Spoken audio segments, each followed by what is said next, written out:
Count money, man. Stack riches. Try and told him I'm a beast bud. All right, welcome back to another episode of the GRINDcast. Get ready. It's a new day, and I received a message asking me, how do you hold others accountable without being too controlling? And so let's maybe start talking about that. I think that is a great topic because I don't think you can reach your maximum ability without accountability. And accountability has to be received properly in order to get maximized growth. And so, we've said in the past that, in life, typically, almost a lot of times, everybody gets an opportunity to be a player and everybody got an opportunity to be a coach at all given times. You're being coached and you're also coaching others a lot of times in business, especially. And so when you look at that, your job as a player is to identify the right coach, and then you got to be able to handle accountability because we can't maximize your ability without accountability. And so what is accountability? First of all, accountability, let's just make a simple single word answer. I think accountability could get a bad rap. It sounds like such a negative. All it is just answerable. Answerable. So I want to hold you answerable to what you said that you were going to do. That's what accountability is. That's why they call it a lot of times when you're trying to get in shape in the gym, they call it an accountability partner. It doesn't necessarily mean that it has to come down on you like such a boss. It's just, let me hold you answerable. You got to give an answer to why you didn't show up to the gym when you said you were going to do it. Let's hold you answerable that you said you were going to lose 3 pounds this month. And did you follow what we said we were going to do as friends? Answerable. So accountability doesn't necessarily have to be derogatory. It doesn't have to be demeaning. You don't have to be mean to the person or whatever. It's just like, let's talk about what you said you were going to do and what actually happened.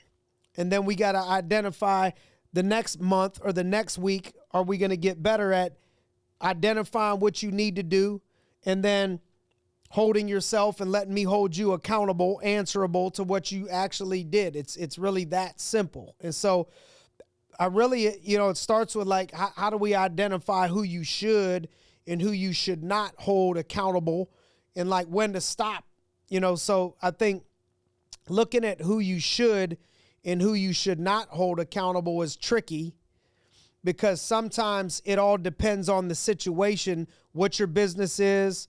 Is this a team sport we're talking about? Is this a business decision? Is this a business partnership? Is this a child? So I have to pick an area and say, let's say we're in our business. How can I identify who I should and should not hold accountable? I'm thinking everybody that says that identifies that they want to grow and they want to do a certain thing that I can help, and I can't help everybody. I'm going to look at, okay, this is what you want. This is the activity that's going to get you closer to what you want. So I want to start out and draw out the activity of here's the reps and sets, here's the calls, here's the things that you need to do that are going to get you closer to this that you want. And so that will call the price. And I want to hold you accountable to the price this week or to the price this month, to the things that you can control.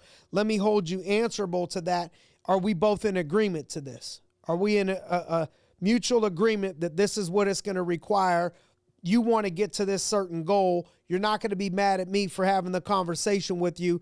And so if the more open and receptive that person is to coaching, constructive criticism, and accountability, the more that I should probably work with that person.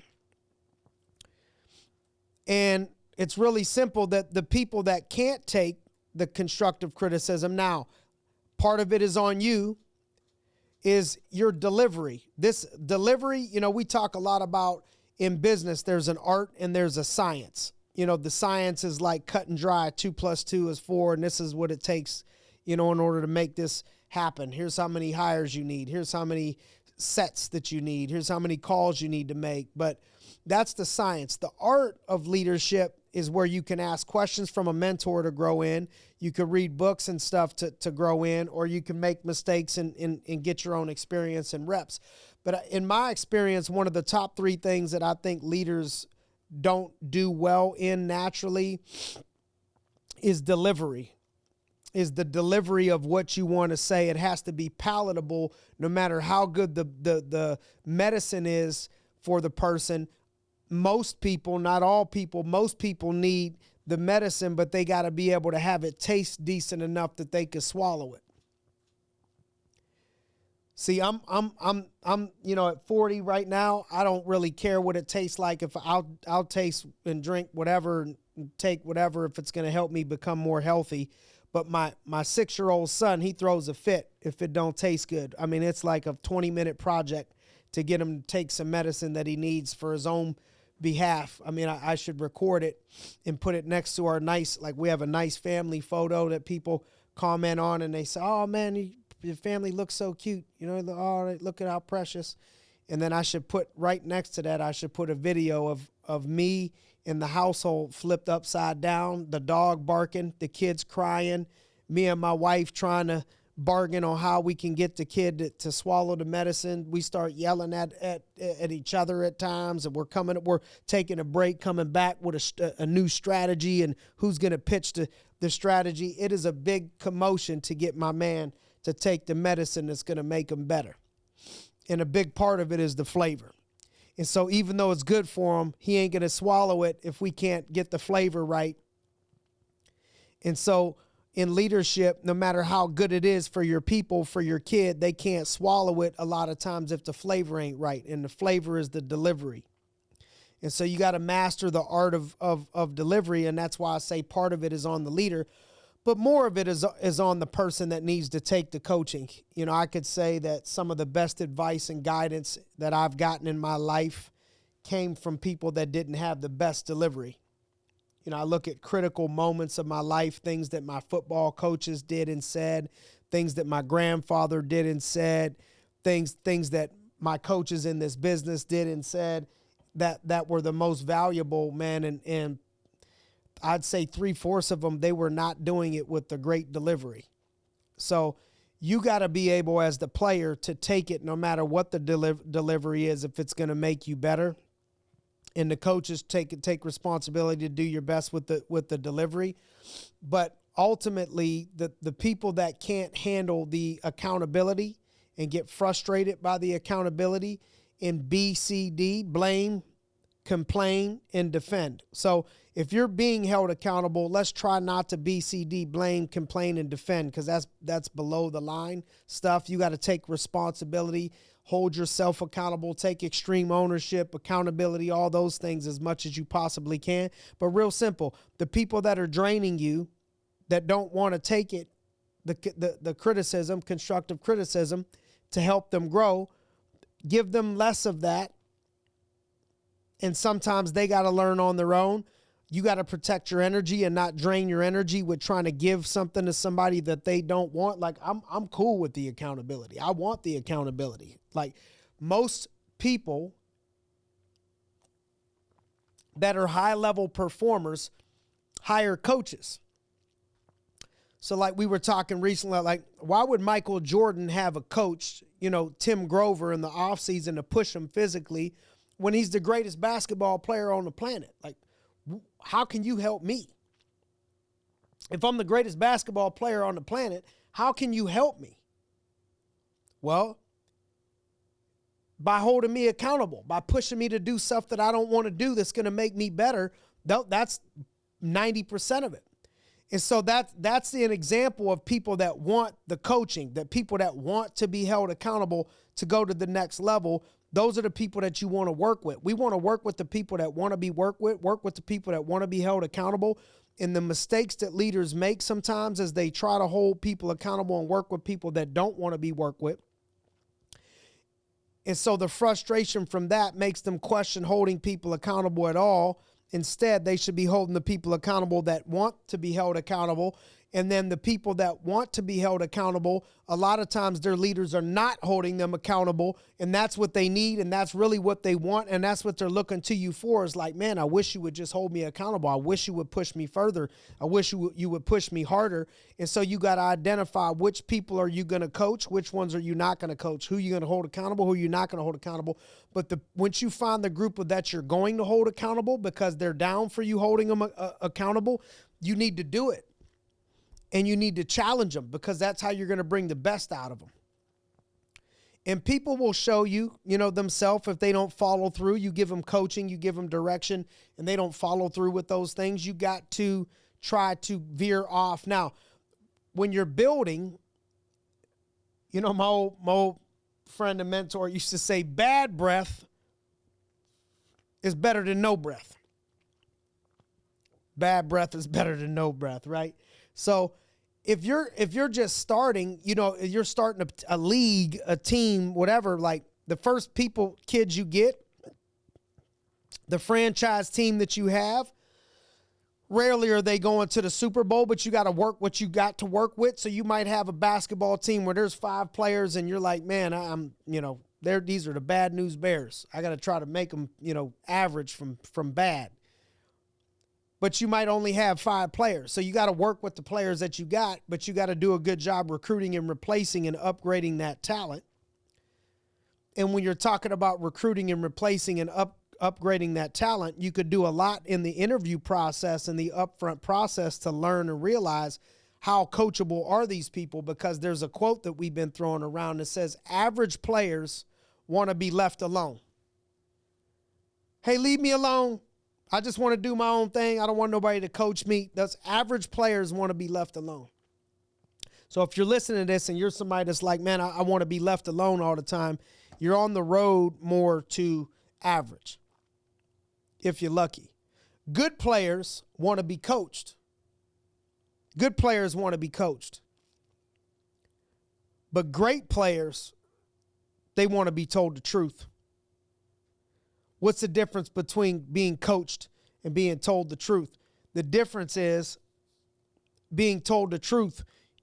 I forget what movie it was, that old school movie they used to use the clip of. If you want the truth, you can't handle the truth. I forget what that was, but the ones that want to be great, they want the truth and they can handle the truth. So if you want to be the truth, if you want to be great, you want to be the truth, you got to be able to handle the truth to become the truth. And there's a difference between, I could take some coaching, but I can't handle the truth. You could be good, but you can't be great if you can't handle the truth. Understand that when you're coaching people, you're going to be blessed with the ability to impact a lot of other people. So you got to identify what category everybody's in, because different individuals require all different types of coaching.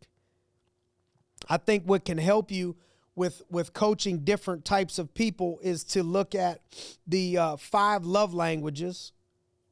That's a personal book for relationships, and it'll help your relationships. But everybody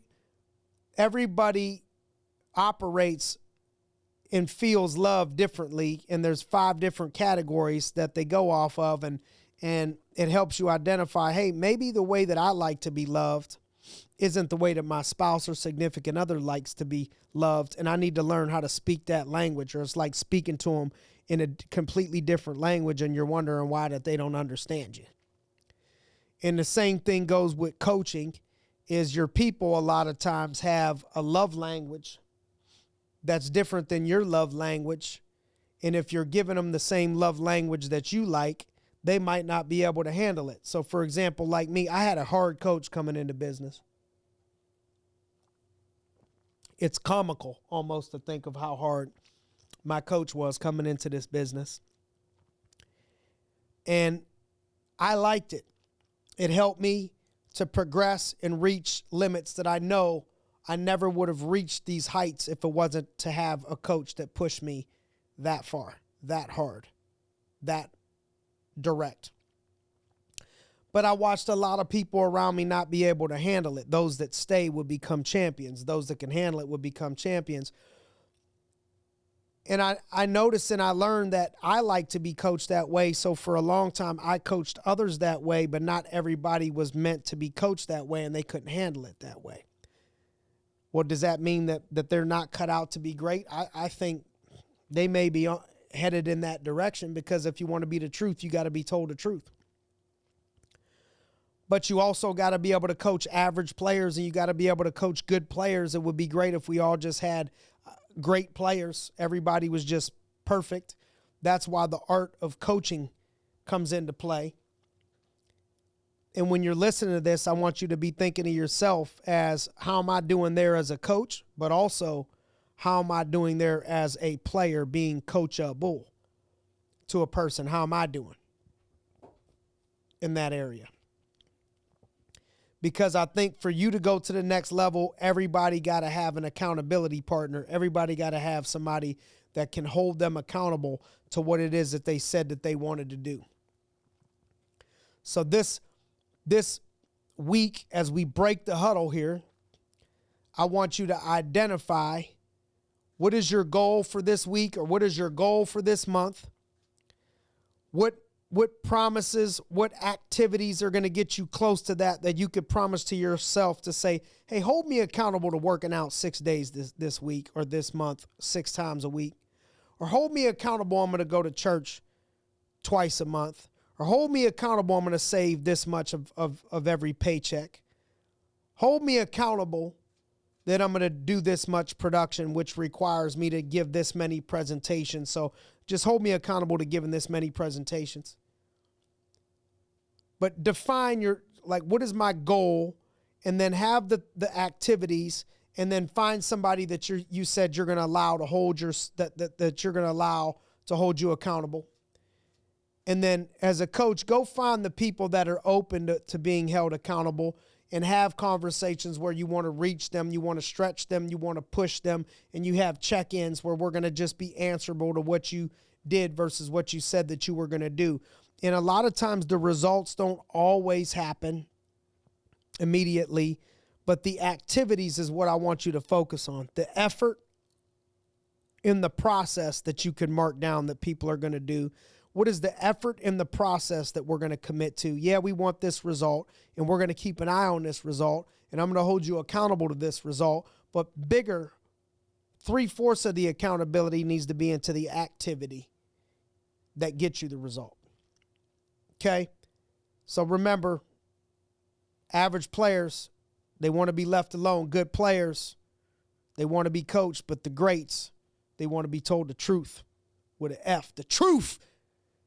If you want to be the truth, you got to handle the truth. All right. Hey, have a great week. We really appreciate you, as always, joining us in the GRINDcast studio. If you know somebody that this can help, take 20 seconds out, share the message with them, share it with them, so we could impact more people. And have a great week. All right. Thanks for joining us in another episode of the GRINDcast. Get ready. It's a new day.